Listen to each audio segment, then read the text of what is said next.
was amazing. Do you have any other Bev stories?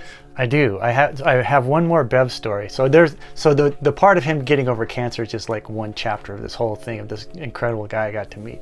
And so he would come to see me at my office after I'd seen him at the cancer unit. And so he would come and we'd have our sessions. And my office wasn't far away from the local library. And so this was before smartphones. So I would go from my office quite regularly and go check my email at the library.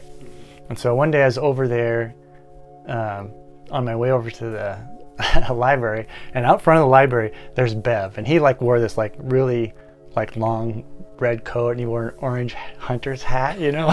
Can't miss him. Yeah, can't miss him.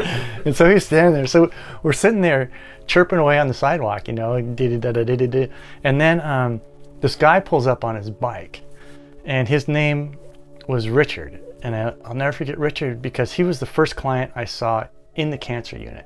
And so I saw Richard, I think it was 7 years previous. He was the first guy that I worked with, and I was always kind of self-conscious about working with men at that time because they were more guarded, you know. And so I had these 6 sessions with Richard, and I don't really remember what happened, you know, if he lived or not. And so here comes Richard up on his bike.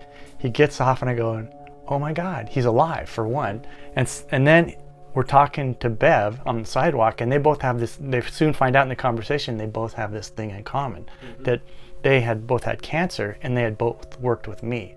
And so there's like this surreal moment where everyone is absolutely beaming on the sidewalk that we'd all been not through life and death together, but we'd all been through death and life. And I had helped these 2 guys with their getting over cancer. And so it was just this moment of acknowledgement that was 3-way, that was like, I guess that you would call it like a profound moment of joy.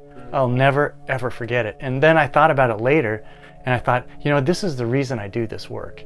That there's no other reason, because it's about healing and it's about connecting with people in a real joyous way. So that's kind of another Bev story, but he pulled somebody else into it named Richard, which cool. was really great.